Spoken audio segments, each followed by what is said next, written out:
لو عايز تجبر خاطر حد أو تصالح حد غالي عليك، ما تعملش 3 حاجات ونعمل حاجتين. أول حاجة، ما تروحش تفتح معاه مواضيع تانية وتهزر وتطنش الموضوع، لأن ده بيحسسه إن أنت هو مش غالي عندك كفاية إنك تجمد كده وتفتح الموضوع معاه وتطمن إن قلبه سليم. تاني حاجة، ما تروحش تفتح الموضوع بمبررات، أصل أنا اتعصبت امبارح عشان أنا كنت مضغوط في الشغل. أنت هنا مهتم بنفسك وبتبرير موقفها أكتر من اهتمامك بالشخص نفسه. تالت حاجة، لو سمحت ما تروحش تفتح الموضوع وتغلطه وتقلب الترابيزة وانت من جواك عارف انك غلطان، عشان دي حاجة بتوجع قوي، ودي من اكتر المستويات اللي فيها ضعف وعدم شجاعة نفسية. فهنا هو كان زعلان بس بقى زعلان وموجوع.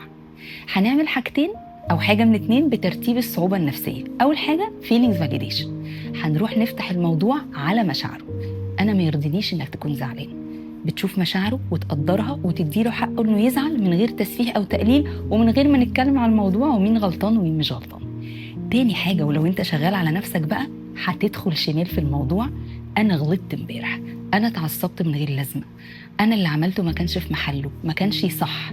دي بقى اسمها accountability، تحمل مسؤوليتي عن المشكلة وكمان قادر اعترف بده بصوت عالي. ده بيحسسه انك قوي وانه هو مهم جدا جدا عندك اكتر من الدفاع عن الايجو بتاعك. والمستوى ده هو اقوى مستوى نفسي في حل المشاكل، وقادر على حل كم مشاكل ومشاعر معقدة اكتر ما نتخيل.